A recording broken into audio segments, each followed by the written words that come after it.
Hello everyone, कैसे आप सब। सबसे पहले कुमार पीसीएस एकेडमी में आप सबका बहुत बहुत स्वागत है। दोस्तों, आज का सेशन आपके लिए बहुत महत्वपूर्ण होने वाला है, क्योंकि आज के सेशन में हम इकोनॉमिक्स के एक बहुत इंपॉर्टेंट कॉन्सेप्ट के बारे में चर्चा करेंगे। और आज का जो टॉपिक होगा वो होगा इन्फ्लेशन, यानी जिसे आप मुद्रास्फीति कहते हैं। अगर आप न्यूज़पेपर्स पढ़ते हैं तो उसमें आप देखते होंगे कि ये शब्द लगातार आपको मिलता है देखने को, ऑलराइट।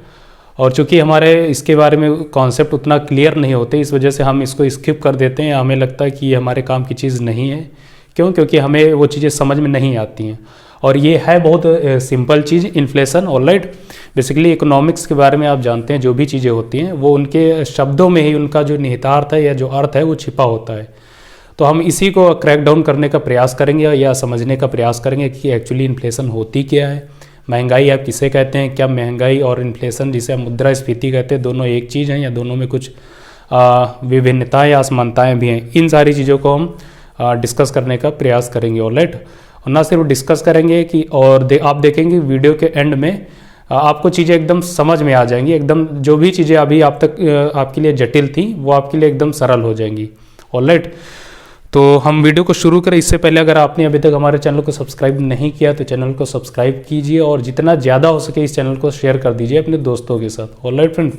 तो चलिए प्रारंभ करते हैं और आते हैं हम अपने आज की डिस्कशन पर। इन्फ्लेशन जिसे हमने कहा कि आप मुद्रास्फीति भी कहते हैं, दिस वन, मुद्रास्फीति।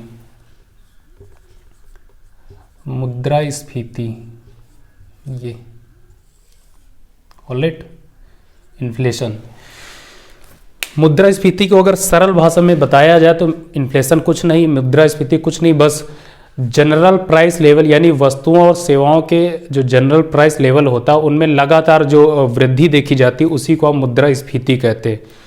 फॉर एग्जांपल, इसको पहले हम इसकी एक डेफिनेशन देख लेते हैं, यानी कि रेफरेंस के लिए, यानी कि इन्फ्लेशन आप किसे कहते हैं तो कंटिन्यूअस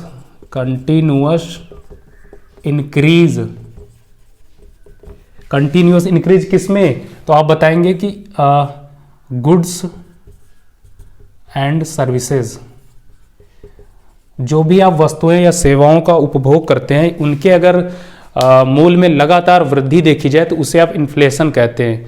तो यहां पर एक शब्द आपको देखने को मिल रहा, कंटिन्यूअस, यानी लगातार। तो लगातार कब तक, इसकी भी कोई एक फिक्स्ड सीमा होगी। तो इसकी फिक्स्ड सीमा यानी कि दो तिमाही, जिसे आप कह सकते हैं कि 2 क्वार्टर्स, ऑलराइट। यानी लगातार 2 तिमाही तक किसी भी वस्तु या सेवाओं में अगर उनके मूल्य में वृद्धि देखी जा रही तो उसी सिचुएशन को आप इन्फ्लेशन कहते हैं या मुद्रास्फीति कहते हैं। अब इसको हम उदाहरण के माध्यम से समझेंगे, ऑलराइट। और ये बहुत इंपॉर्टेंट टॉपिक है इकोनॉमिक्स का, और बेसिकली ये सभी एग्जाम्स के लिए इंपॉर्टेंट भी है इनफैक्ट। तो फॉर एग्जांपल आप देख रहे हैं, मान लीजिए किसी भी वस्तु का, मान लीजिए कोई गुड्स है, ए गुड है, ऑलराइट। इसमें इसकी जो वर्तमान मूल्य है इसका 10 रुपये है, ऑलराइट। और मान लीजिए इसमें एक महीने में, आने वाले नेक्स्ट महीने में इसमें 2% की वृद्धि हो गई, 2% की, ऑलराइट। और फिर जो नेक्स्ट मंथ होगा, मान लीजिए उसमें अगेन कोई 3% की वृद्धि हो गई, ऑलराइट। फिर मान लीजिए आप देखेंगे इसमें अगेन आगे कोई वृद्धि हो जाती 4% को, तो इसी को आप कहेंगे मुद्रास्फीति। यानी ये जो वस्तु है ये लगातार आप देख रहे हैं इसके मूल्य में वृद्धि होती जा रही है, इसी को आप मुद्रास्फीति कहते हैं, ऑलराइट। और बेसिकली कई बार मुद्रास्फीति और महंगाई को एक ही समझ लिया जाता है दोनों एक ही चीज़ नहीं, उनमें एक माइन्यूट सा डिफरेंस होता है, ऑलराइट। महंगाई का मतलब है कि महंगाई को आप ऐसे समझ सकते हैं कि अभी 2020 का इकोनॉमिक सर्वे आया था, उसमें ये थैलोनॉमिक्स के बारे में चर्चा की गई थी और उसमें ये बताया गया था कि भारत में जो एक थाली का मूल्य है वो लगातार आप देखेंगे घट रहा है, यानी कि कम हुआ है। कहने का सेंस ये है कि आज भारत में खाना खाना बहुत सस्ता हो चुका है, ऑलराइट। आप 20 रुपये में या 20 से 40 रुपये के बीच में आपको संपूर्ण खाना आपको इसमें अवेलेबल हो जाएगा, ऑलराइट। लेकिन आप देखेंगे इसमें कई सारी चीज़ें ऐसी हैं जिनके मूल्य निरंतर बढ़ रहे हैं, जैसे प्याज। ये प्याज के दाम में आप देखते हैं निरंतर वृद्धि होती है, निरंतर इनके मूल्य बढ़ते गए। टमाटर के भी रेट आप जानते लगातार वृद्धि इंक्रीज होते रहे। तो तो जब किसी एक पार्टिकुलर चीज में, आर्टिकल में, गुड में अगर वृद्धि होती है तो उसको आप मुद्रास्फीति नहीं कहते, उसको आप जनरली महंगाई कहते हो। ऑलराइट। और मुद्रास्फीति क्या है कि जब एज होल चीजें महंगी हो जाए, जब लोगों की बजट से, लोगों की परचेजिंग पावर से बाहर हो जाए चीजें, उसको आप मुद्रास्फीति कहते हैं। ऑलराइट। अब कई चीजें ऐसे हैं, मान लीजिए सब्जी में गोभी बहुत महंगी हो जाए। ऑलराइट। मान लीजिए अभी 10 रुपए में ये बढ़ के हो जाए 50 रुपए, तो इसको आप मुद्रास्फीति नहीं कहेंगे, इसको आप कहेंगे क्या? इसको आप महंगाई कहेंगे। क्यों? क्योंकि ये जो गोभी है इसके बगैर भी खाने को खाया जा सकता है, इसके बगैर भी सब्जी बनाई जा सकती है, बहुत सारी दूसरी चीजें। लेकिन अगर यही चीज प्याज और टमाटर, आलू के साथ होती है, यानी कि उसमें लगातार मूल्य बहुत ज्यादा बढ़ जाए, तो हम कहेंगे कि खाना हमारे लिए हमारी पहुंच से धीरे धीरे बाहर होता जाए। क्यों? क्योंकि प्याज, आलू और टमाटर ये बेसिक चीजें, इनके बगैर सब्जी को बनाना उतना संभव नहीं है। और दूसरी चीज आप देखेंगे कि ये चीजें ऐसी, चाहे प्याज हो, टमाटर हो या आलू हो, इन पर और भी बहुत सारी चीजें निर्भर होती हैं। ऑलराइट। अगर आप जितने भी फास्ट फूड देख रहे हैं वो सारी की सारी चीजें इन्हीं पर डिपेंड होती हैं। इसी वजह से इसको हम मुद्रास्फीति का एक इम्पॉर्टेंट पहलू मानते हैं। अगर इनमें चेंजेस हो रहा है तो हम मुद्रास्फीति कहेंगे, बट अगर किसी दूसरी एक सिंगल वस्तु में चेंजेस आ रहे हैं, मूल्य बढ़ रहे हैं, तो उसको हम महंगाई कहेंगे, ना कि मुद्रास्फीति। ये चीज आप ध्यान रखेंगे। ऑलराइट। यही है मुद्रास्फीति। तो इसकी सिंपल सी डिफिनेशन हमने क्या देखी कि अगर किसी भी वस्तु और सेवाओं में लगातार उनके प्राइसेस में इंक्रीज हो रहा है तो उसको आप मुद्रास्फीति कहते हैं। और कब तक? कि 2 क्वार्टर्स तक, 2 तिमाही तक। तो ये हुई बात मुद्रास्फीति की। आई होप कि आपको समझ में आ गया होगा कि मुद्रास्फीति क्या है। ऑलराइट। मुद्रास्फीति को कंट्रोल करने के लिए आपके देश में मेजरली आप देखेंगे आरबीआई जिम्मेदार है। और लेकिन आरबीआई केवल आरबीआई और इसको कर्ब नहीं कर पाती, इसके लिए गवर्नमेंट को भी कई सारे स्टेप उठाने पड़ते हैं। इसके बहुत सारे रीजन हैं। ऑलराइट। उसको हम बाद में चर्चा करेंगे। अब हम देख लेते हैं टाइप्स ऑफ इन्फ्लेशन। इन्फ्लेशन कई टाइप की होती है, इसके कई प्रकार होते हैं, तो उनको आप देख लीजिए। इन्फ्लेशन ये बेसिकली आप देखेंगे there are 3 types of inflation. पहला जिसे आप कहते हैं डिमांड पुल इन्फ्लेशन। ऑलराइट। दूसरा है जिसे आप कहते हैं कॉस्ट पुश इन्फ्लेशन। ऑलराइट। और थर्ड और लास्ट है आपकी जिसे आप कहते हैं स्ट्रक्चरल इन्फ्लेशन। ये डिमांड पुल यानी जिसे आप कहते हैं कि मांग जनित मुद्रास्फीति। ऑलराइट। और कॉस्ट पुश जिसे आप कहते हैं उत्पादन जनित। और स्ट्रक्चरल जिसे आप कहते हैं संरचनात्मक मुद्रास्फीति। अब इनको हम समझ लेते हैं बेसिकली इनका मतलब क्या होता है। डिमांड पुल इन्फ्लेशन का चूंकि नाम से ही आपको पता चल रहा है कि डिमांड पुल यानी कि मांग के कारण जब वस्तुएं महंगी हो जाए तब उसके द्वारा जो इन्फ्लेशन जो बनती है उसको आप बोलते हैं डिमांड पुल इन्फ्लेशन। कैसे? फॉर एग्जांपल मान लीजिए अगर आपकी कंट्री में किसी भी इकोनॉमी लगातार पब्लिक एक्सपेंडिचर्स बहुत रिच हैं, बहुत ज़्यादा है। ऑलराइट। या मान लीजिए लगातार आपके यहाँ रोजगार एम्प्लॉयमेंट बहुत ज़्यादा है, या आपकी जो वेजेस हैं वेजेस में लगातार बढ़ोतरी हो, या आपकी सैलरी में इंक्रीज हो। यानी कि कहने का सेंस है कि अगर आपके पास मुद्रा की अगर आपूर्ति ज़्यादा है, आपके पास धन ज़्यादा है, तो उस सिचुएशन में आप करते हैं कि आप चीज़ों की डिमांड ज़्यादा करते हैं, आप नई चीज़ों को खरीदते हैं। ऑलराइट। अगर महंगी भी चीज़ें हैं तब भी आप खरीदते हैं। तो जब आप चीज़ों की ज़्यादा डिमांड करते हैं तो उससे क्या होता है? डिमांड अधिक होने से क्या होगा? उसकी मूल्य बढ़ेगा, मूल्य में वृद्धि देखने को मिलेगी। ऑलराइट। यानी कि प्राइसेस बढ़ेंगे, और जब प्राइसेस बढ़ेंगे तो क्या होगा? तो उसी के द्वारा मुद्रास्फीति अपना रूप लेगी। ऑलराइट। तो इसी को आप बोलते हैं डिमांड पुल इन्फ्लेशन, यानी मांग के कारण जो मुद्रास्फीति पैदा होती है उसी को आप बोलते हैं डिमांड पुल इन्फ्लेशन। और इसके कई सारे फैक्टर हमने उनकी 1 बाय 1 चर्चा की कि गवर्नमेंट एक्सपेंडिचर व वेजेस में बढ़ोतरी के कारण, सैलरी में एक्स्ट्रा आपके पास अमाउंट है उसके कारण आप डिमांड चीज़ों की ज़्यादा करते हैं। नेक्स्ट आपकी कॉस्ट पुश इन्फ्लेशन यानी उत्पादनकारी। तो इसको ये कैसी होती है? तो आप देखेंगे बेसिकली जब चीज़ों को उत्पादन करने में यानी प्रोड्यूस करने में उनकी जो रॉ मटेरियल है, कच्चा माल है, उनमें अगर ज़्यादा वृद्धि हो जाती है, तब आप देखेंगे जो उनका फाइनल आउटपुट होता है या प्रोडक्ट होता है उसमें ऑटोमेटिकली आप देखेंगे चीज़ें महंगी हो जाती हैं। फॉर एग्जांपल मान लीजिए वैश्विक जगत में, संपूर्ण दुनिया में जो आपका ये कच्चा तेल है, कच्चा तेल, ऑलराइट, कच्चे तेल की कीमतों में अगर वृद्धि हो जाती है तो इस पर निर्भर जितनी भी चीज़ें हैं, चाहे ट्रांसपोर्ट हो, जो भी चीज़ें हैं, आप देखेंगे वो ऑटोमेटिकली महंगी हो जाएंगी। क्यों? क्योंकि जो फिर आगे देखेंगे कि आप पेट्रोल डीजल के दाम बढ़ जाते हैं।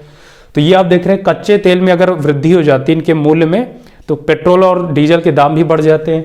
तो उसके कारण भी यार आप देखेंगे जितनी चीज़ें पेट्रोल डीजल पर निर्भर होती हैं, चाहे वो ट्रांसपोर्ट हो या जो भी चीज़ें, वो ऑटोमेटिक उनमें महंगी हो जाएंगी चीज़ें, ऑलराइट। या इसको आप ऐसे समझ सकते हैं, मान लीजिए अनियन के मूल्य में वृद्धि हो जाए। दूसरा टमाटर के दाम में वृद्धि हो जाए, तो आप क्या देखेंगे? आप देखेंगे कि जो भी फास्ट फूड है, फास्ट फूड या वे सभी फूड आइटम्स जो इन पर निर्भर है, इनके द्वारा बनाए जाते हैं, उनको तैयार किया जाता है, उनके दाम में आप वृद्धि देखेंगे। तो यहाँ पर जो फाइनल प्रोडक्ट उनमें वृद्धि क्यों हो रही है? क्योंकि इनका जो रॉ मटेरियल है या कच्चा माल है या इनका जो इनपुट होता है, उनमें आप देखेंगे कि उनके मूल्य में वृद्धि हो गई, ऑलराइट। इसी को आप बोलते हैं कॉस्ट पुश इन्फ्लेशन, उत्पादनकारी। ये हो गया आपका। थर्ड है आपका स्ट्रक्चरल इन्फ्लेशन, संरचनात्मक। तो इसका कहने का सेंस क्या है? संरचनात्मक कहने के कारण ये कि आप इसके कई सारे फैक्टर हो सकते हैं महंगाई को, मुद्रास्फीति के लिए। फॉर एग्जांपल आपके यहाँ स्टोरेज की कमी होना या उतना ही फैसिलिटी उतनी स्ट्रांग नहीं होना, प्लस होर्डिंग्स ज़्यादा होना, प्लस ब्लैक मार्केटिंग ज़्यादा होना, प्लस कार्टेलाइजेशन, ऑलराइट। ये सारे अगर फैक्टर आपके यहाँ अवेलेबल है तो इनके कारण आप देखेंगे स्ट्रक्चरल इन्फ्लेशन आपको देखने को मिलेगी। कैसे? अगर आपके यहाँ स्टोरेज नहीं है, स्टोरेज की फैसिलिटी नहीं है, तो चीज़ें आप क्या देखते हैं कि चीज़ें सड़ जाती हैं। गेहूं चावल के साथ यही प्रॉब्लम होती है ना कि स्टोरेज की कैपेसिटी है नहीं उतनी, तो बारिश के कारण चीज़ें आप देखेंगे डिस्ट्रॉय हो जाती हैं। तो उसके कारण आप देखेंगे फिर आगे उनके जो मूल्य में वृद्धि आपको देखने को मिलती है। दूसरा आप देख रहे हैं होर्डिंग्स। अगर चीज़ों की होर्डिंग कर ली जाती है तो उनमें ये होर्डिंग जो करते हैं वो क्या करते हैं, चीज़ों की जो उनके सेलर उनको एक्स्ट्रा खरीद लेते हैं और उसके बाद आप देखेंगे कि उनकी होल्डिंग कर लेते हैं, और जब फिर एक निर्धारित समय बाद वो देखेंगे चीज़ों को धीरे धीरे बेचना शुरू कर दे, क्योंकि मार्केट में इनकी डिफिशियंसी देखी जाती है, कमी होती है, इसी वजह से इनकी दाम क्या होते हैं, बढ़ जाते हैं। अभी आपने देखा होगा कि कोरोना काल में जब इसकी स्टार्टिंग फेज में मास्क के दाम बहुत ज़्यादा थे, 5 रुपये वाला मास्क आपको मिल रहा था 30 रुपये में। क्यों? क्योंकि लोगों ने होर्डिंग कर रखी थी और मार्केट में इसी वजह से इन्की सप्लाई में बाधा देखने को मिली, ऑलराइट। तो ये होर्डिंग की वजह से होती है। तीसरा ब्लैक मार्केटिंग, कालाबाजारी के कारण भी स्ट्रक्चरल इन्फ्लेशन बढ़ती है, ऑलराइट। दूसरा कार्टेलाइजेशन, ये भी बहुत इंपॉर्टेंट है। इसमें क्या करते हैं आप देखेंगे पार्टिकुलर प्लेस पे जहाँ पर वस्तुओं की बिक्री होती है या आप बाजार कह सकते हैं, वहाँ पर एक लोग कार्टेल बना लेते हैं, अपना एक ग्रुप बना लेते हैं, और करते क्या है कि वो अपने आपसी सहमत से चीज़ों के दाम बढ़ा लेते हैं। मान लीजिए कोई वस्तु 5 रुपए की थी और वो इसको बढ़ाकर 8 रुपए कर लेते हैं आपसी सहमति से, ऑलराइट।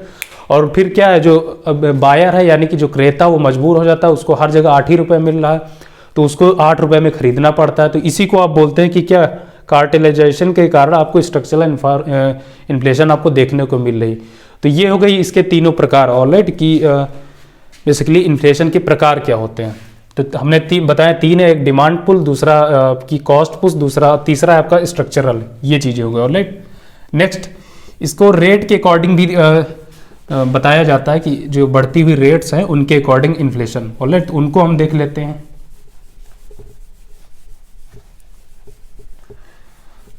ये नेक्स्ट रेट के अकॉर्डिंग, तो सबसे पहला जो है वो है आपका क्रीपिंग इन्फ्लेशन, क्रीपिंग। दूसरा है आपका वॉकिंग, थर्ड है आपका रन अवे इन्फ्लेशन, और लास्ट है आपका गैलोपिंग या कुछ लोग इसे हाइपर इन्फ्लेशन भी बोलते हैं, हाइपर, ये ऑलराइट। क्रीपिंग इन्फ्लेशन कहने का सेंस ये है कि अगर किसी भी पार्टिकुलर इकोनॉमी में वस्तुओं और सेवाओं के मूल्य में अगर आप देखेंगे 3% तक इंक्रीज देखने को मिलता है तो उसको आप क्रीपिंग इन्फ्लेशन की कैटेगरी में रखते हैं। और जितनी भी आपकी डेवलप्ड कंट्री हैं उनके यहाँ यही सिचुएशन देखने को मिलती है, क्रीपिंग इन्फ्लेशन। अगर ये इन्फ्लेशन है तो इसका मतलब है कि चीज़ें सही है, इकोनॉमी आपकी सही डायरेक्शन में, ऑलराइट, 3% तक। दूसरा वॉकिंग, क्रीपिंग को हिंदी में आप कहते हैं रेंगती हुई अर्थव्यवस्था, और वॉकिंग को आप कहते हैं कि चलती। ये वॉकिंग आप देखेंगे इसका जो मेजरमेंट या पैमाना उसे आप रखते हैं 3% से 10% के बीच में। अगर किसी भी पार्टिकुलर इकोनॉमी में मुद्रास्फीति की दर ये है 3% से 10% के बीच, तो उसको आप कहते हैं वॉकिंग इन्फ्लेशन, ऑलराइट। और जितनी भी विकासशील अर्थव्यवस्था है उनमें आप देखेंगे यही सिचुएशन आपको देखने को मिलती है, वॉकिंग इन्फ्लेशन के बारे में, ऑलराइट। और अगर ये सिचुएशन है तो इसका मतलब चीज़ें सामान्य है, उतना ज़्यादा कोई प्रॉब्लम की बात होती नहीं। फिर आपकी run away inflation. Run away inflation कहने का मतलब है भागती हुई अर्थव्यवस्था, भागती हुई मुद्रास्फीति, ऑलराइट। इसको आप कहते हैं कि जब 10% से अधिक और 30%, यानी कि 10 से 30% के बीच में अगर मुद्रास्फीति की दर है तो उसको आप इस कैटेगरी में रखते हैं रनवे इन्फ्लेशन में, ऑलराइट। और ये अगर ऐसी सिचुएशन, तो इसके कहने का मतलब है कि मुद्रास्फीति आपके कंट्रोल से बाहर है, चीज़ों को बहुत जल्दी सुधारने की ज़रूरत है। मौद्रिक नीतियाँ होती हैं तभी आप देखेंगे फेल हो जाती हैं जब ये सिचुएशन होती है, रनवे इन्फ्लेशन। और लास्ट है आपकी गैलोपिंग इन्फ्लेशन, इसे आप हाइपर इन्फ्लेशन या इसे आप एक्सट्रीम इन्फ्लेशन कहते हैं, ऑलराइट। इसका पैमाना क्या है कि 30% से बियॉन्ड, यानी 30% से ज़्यादा भी अगर आपके यहाँ ये चीज़ें देखने को मिल जाए मुद्रास्फीति, तो उसको आप इस कैटेगरी में रखते हैं गैलोपिंग इन्फ्लेशन, ऑलराइट। और बेसिकली जब रिसेशन देखेंगे तो उसमें यही सिचुएशन थी, ये गैलोपिंग वाली, ऑलराइट। तो ये हुए इसके प्रकार इन्फ्लेशन के। हमने बताया कि इसके 4 प्रकार है रेट के अकॉर्डिंग, पहला क्रीपिंग, दूसरा वॉकिंग, तीसरा रनवे और चौथा है गैलोपिंग या हाइपर, ऑलराइट। बेसिकली जब इन्फ्लेशन के रेट्स बहुत ज़्यादा बढ़ने लगते हैं या इन्फ्लेशन बहुत ज़्यादा होती है तो आप देखेंगे आपकी कंट्री में इसकी जिम्मेदारी आरबीआई और गवर्नमेंट दोनों के पास में है। आरबीआई क्या करती है कि वो मौद्रिक नीतियाँ आप देखेंगे लाएगी और उसमें चेंजेस करेगी, ऑलराइट, सिचुएशन के अकॉर्डिंग। और चूंकि आरबीआई केवल इसको अकेले इसको कर्ब नहीं कर सकती, इसी वजह से, क्योंकि आप देखेंगे होर्डिंग या काला बाजारी, ब्लैक मार्केटिंग, कार्टेलाइजेशन, इनको कंट्रोल करने में आरबीआई फेल होती है। तो इनको कौन कंट्रोल करता है? इनको कंट्रोल करती है आपकी गवर्नमेंट, ये गवर्नमेंट कंट्रोल करती है, ऑलराइट। तब आप देखेंगे गवर्नमेंट इसमें नई नई पॉलिसीज लाती है, अपने चेंजेस करती है, डायरेक्ट इनडायरेक्ट टैक्सेस इनमें परिवर्तन किए जाते हैं, ऑलराइट, ये सारी चीज़ें। अब हम बात करते हैं कि इसका मेजरमेंट कैसे किया जाता है इन्फ्लेशन का। तो इन्फ्लेशन को मेजर करने के लिए आपके यहाँ 2 पैमाने हैं, और बेसिकली इसमें आप एक टोकरी बनाते हैं, बास्केट, उसके द्वारा चीज़ों को मेज़र किया जाता है। आप क्या करते हैं, हमने कहा कि एक आप बास्केट बनाते हैं ये, और इस बास्केट में आप कुछ वस्तुएं और कुछ सेवाओं को रखते हैं, यानी कि कुछ गुड्स और कुछ सर्विसेज को रखते हैं, ऑलराइट। ये गुड्स एंड सर्विसेज ऐसी होते हैं जिनके मानव के दैनिक जीवन में सबसे ज़्यादा इनका प्रयोग करता है, उनको इसमें रखा जाता है, ऑलराइट। और फिर इसके लिए एक एवरेज मूल्य, एवरेज यानी औसत मूल्य निर्धारित किया जाता है, ऑलराइट। और एक बेस ईयर तैयार किया जाता है। मान लीजिए किसी वस्तु का बेस ईयर रख दिया गया 2011, ऑलराइट। और मान लीजिए किसी पार्टिकुलर वस्तु का, फॉर एग्जांपल टमाटर का मूल्य मान लीजिए निर्धारित कर दिया गया कि 10 रुपये पर केजी, ऑलराइट।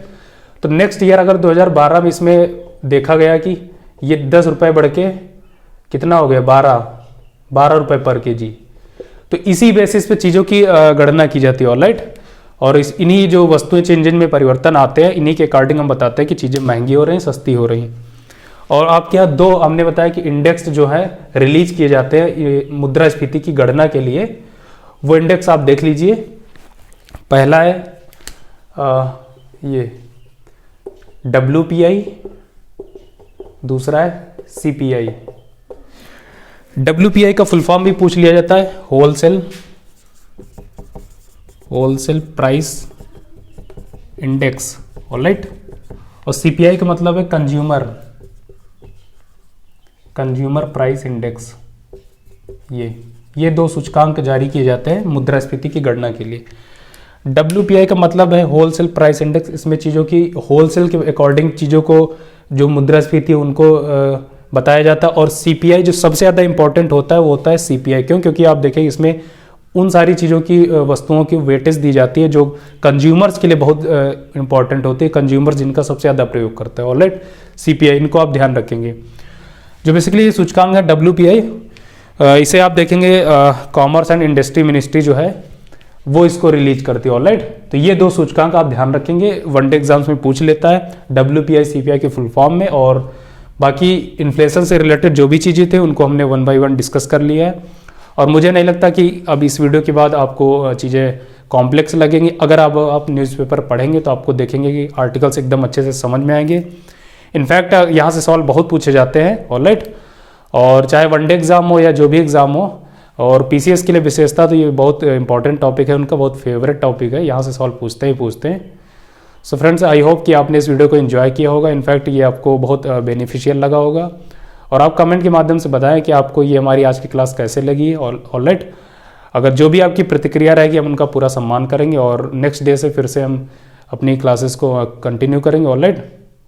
तो आज की इस वीडियो में बस यही चीज़ें डिस्कस करनी थी। अब आप सबसे इजाज़त चाहता हूँ, मिलेंगे किसी नेक्स्ट वीडियो में, फिर ढेर सारी बातें करेंगे। तब तक के लिए बाय बाय, नमस्कार, कीप मुस्कुराना, जय हिंद।